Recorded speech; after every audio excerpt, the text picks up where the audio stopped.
Welcome to the Deep Dive. Great to be here. So here's what we do.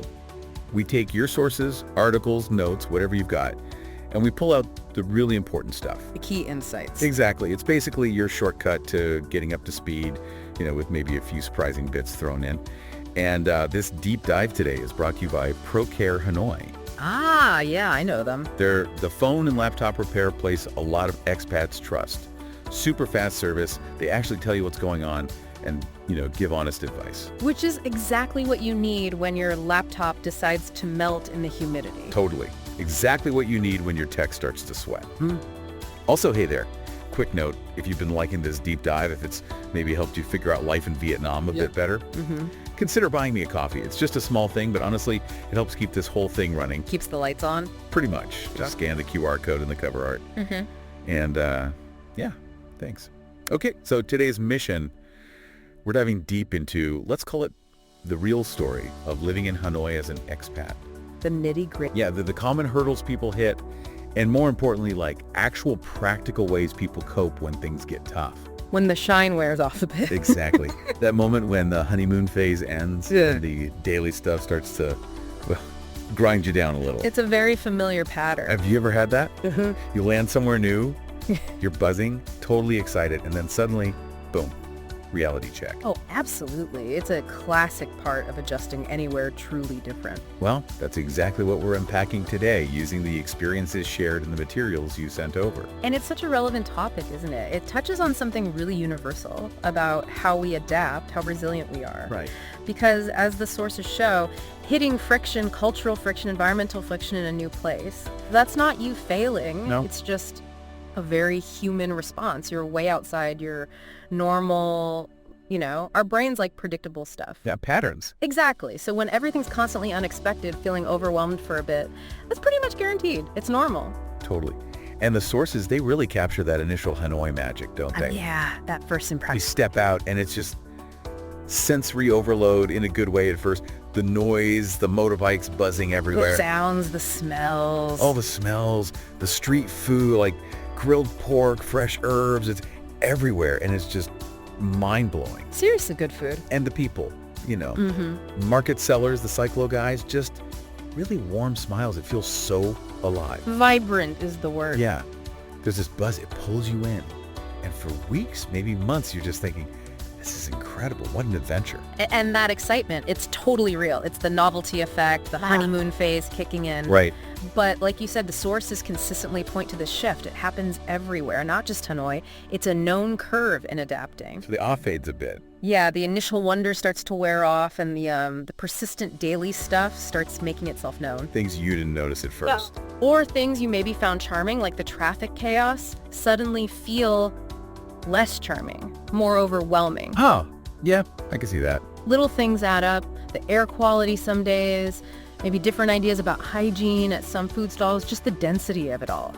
And when that novelty dips and these stressors stack up, that's when this is hard feeling can sneak in. It's just your brain saying, whoa, okay, this is different, need to recalibrate. Okay, speaking of those daily realities, the sources are really blunt about the air pollution. Yeah, that comes up a lot. Especially, November to March? They call it brutal. The AQI, the air quality index, can get seriously high. Alarmingly so sometimes. And it's not just like, it looks hazy. The reports say it actually messes with your sleep, your energy level. Your mood, definitely. Your overall well-being. It's physical and mental. So here's where it gets really interesting. How do people actually live with this day in, day out? What are the real coping strategies people use? That's a huge question. And the long-term folks offer some very specific practical advice, but there's a deeper layer too. Okay. First off, almost everyone says, get a good air purifier for your bedroom. A solid one. Non-negotiable, basically. Pretty much. It's seen as worth every single dong because it creates this bubble of clean air where you can actually rest. A sanctuary. Exactly. It's not just the machine. It's the psychology of creating that safe space, that buffer against the outside. It's like your calm fortress. Second thing, masks. When the AQI is bad, use proper N95 masks, not the thin fashion ones. Right, the ones that actually filter stuff. Yeah, this is about your lungs not looking cool. And third, tracking the air quality. Lots of people use apps like Air Visual. So you know when it's okay to go out. Precisely. You plan around it. Decide if today's a good day for a walk in the park or maybe better to hit the gym indoors. And look, people acknowledge it feels weird, maybe unfair. Like one source said, building a bubble just to breathe. Wow, that phrasing. Building a bubble just to breathe. Yeah, but for now, it's just a necessary coping mechanism for physical health and mental health, too. That phrase really lands. But doesn't that sound, I don't know, isolating? Maybe even a bit dystopian, building a personal bubble? It can feel that way initially. Is that sustainable? Yeah. Or just something people normalize? Yeah. Because always being on guard like that must take a toll, right? That's a really sharp point. It is a trade-off, no doubt. It might not be the ideal long-term fix for everyone. Right. But for those who decide to stay, it just becomes part of the routine. Like checking the weather before you go out. Adaptation in action. It really shows how incredibly adaptable we are. The psychological toll is real, though, which is why that sanctuary idea, the clean bedroom, the safe space, is so vital. Gives you a mental break. Exactly. For many, the good parts of Hanoi still outweigh these challenges, but yeah, you absolutely have to actively manage the downsides. And it's not just the air, it's also the streets themselves. The sources mention newcomers, especially from places like, say, Japan or Germany. Or Singapore, yeah. Places known for being super clean. Right. They experience real shock sometimes, seeing rats or roaches out in daylight, the open drains, trash piles. It can be jarring if your baseline expectation is different, absolutely. So what do the long-termers say about adapting to that? Any insights there? Yeah, again, people find really practical ways, and it also shows something deeper about behavior. Okay. One common thing, develop a trusted list of restaurants and street food stalls. Word of mouth is king here. Finding the reliable spots. Yeah, places known for being cleaner or just consistently safe. Also, a lot of people end up cooking more at home. Taking control. Exactly. Using fresh local stuff or hitting up the import stores like Annam or Else Place. It's not just about food safety, it's about reclaiming control over something fundamental, what you put in your body. And then there's the stuff you carry. It might seem odd back home, but here, totally normal to have hand sanitizer, tissues. Even your own chopsticks, I've heard that. Absolutely. Personal chopsticks, you see it all the time. You're not being weird, you're just being prepared. Think about it less as paranoia and more as reclaiming personal agency. In an environment where some things feel out of your control, this is something you can control. Wiping down those restaurant chopsticks. Yeah. It's not about disrespecting the place. It's drawing a tiny boundary for your own peace of mind, your own health. That chopstick wiping thing seems like everyone does it. If you've found yourself doing that, giving the cutlery a quick wipe, You're definitely not alone. you're not alone. Locals sometimes do it too.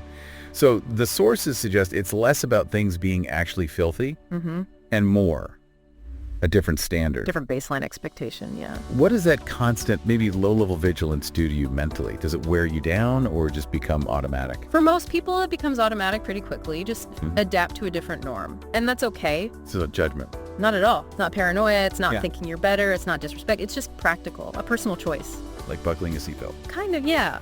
In some cultures, super hot, soapy water for everything is the standard. Here, maybe the wipe is just acknowledging things are different and you're taking a small step for yourself. Proactive self-care? Exactly. A little ritual that gives comfort, a sense of control. It might feel tiring at first, but like any habit, it just blends into the background eventually.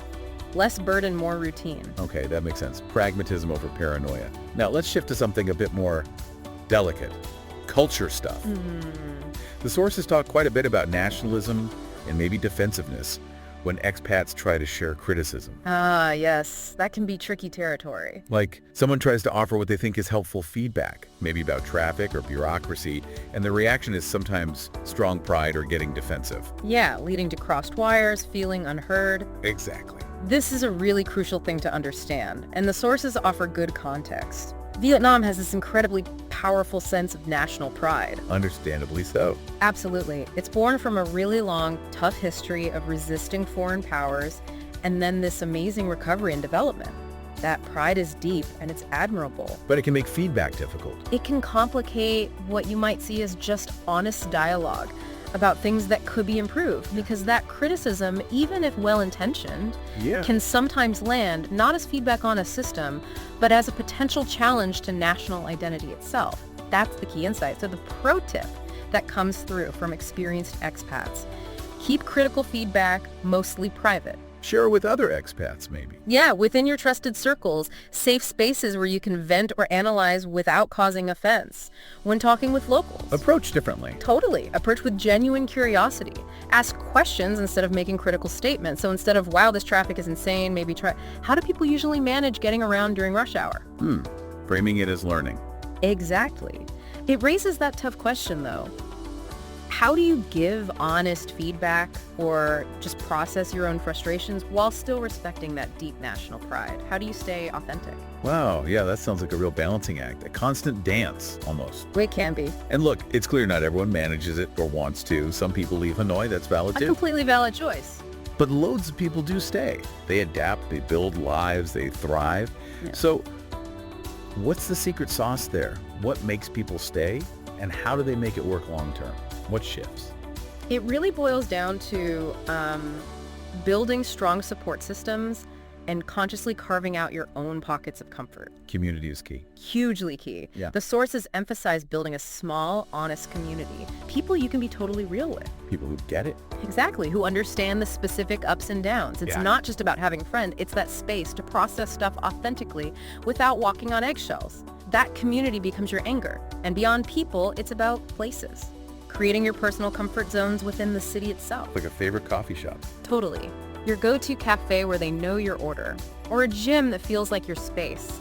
A quiet bookstore, a park bench. You little retreats. They become psychological retreats, yeah. Places that offer predictability and comfort when the city feels too much. Also, travel. Getting out of the city regularly is a big one for long-termers. Changes scenery. And often, cleaner air, a slower pace. Trips to Sapao, Huyan, Laut. They let you reset, breathe. Then you come back to Hanoi refreshed. Makes sense. And crucially, it's about consciously, actively reminding yourself of the good stuff. Focusing on the positives. Yeah, because there are many. The friendliness, the low cost of living, those amazing slow mornings with a cafe soda just watching the world go by. Finding those hidden gems. Discovering little alleys and shops. And on the hard days, because there will be hard days, it's about self-compassion. Being kind to yourself. Yeah, just take a breath, go easy. Remind yourself you're adjusting to something really different, and that takes serious strength, patience. That's such an important point, the self-compassion. It really sounds like coping, thriving even, in a place like Hanoi is this ongoing journey. It absolutely is. It demands strength, adaptability. It's less about trying to change Hanoi and maybe more about changing your relationship with Hanoi and with yourself. Well put. Okay, as we wrap this up, one last big thank you to our sponsor, ProCare Hanoi. Good guys over there. Seriously, if you're an expat, they're the ones for phone or laptop trouble. English speaking, honest, they know their stuff. Cracked screen, battery dying, the dreaded water damage. Just seen it all, I'm sure. They really have. They're part of that essential expat support system, keeping you connected. Easy find on Facebook or just search ProCare Hanoi. You know, thinking about all these challenges, they're tough, no doubt, but navigating them, it leads to some really deep insights. How so? You learn so much, not just about Vietnam or a different culture, but about yourself. The resilience you find, the adaptability. You learn new ways of seeing things, new ways of being. Skills for life, basically. Exactly. Those lessons stick with you wherever you go next. You discover what you're really capable of when you step outside the familiar. Absolutely. A final thought for you listening. Remember, adapting isn't about reaching some kind of perfection where nothing bothers you anymore. Yeah, for real. It's more like the art of gentle, ongoing adjustment, finding those moments of peace, connection, even joy, right in the middle of the wonderful chaos. So how can you apply that same kindness, that same adaptability to yourself, wherever you happen to be on your own journey right now?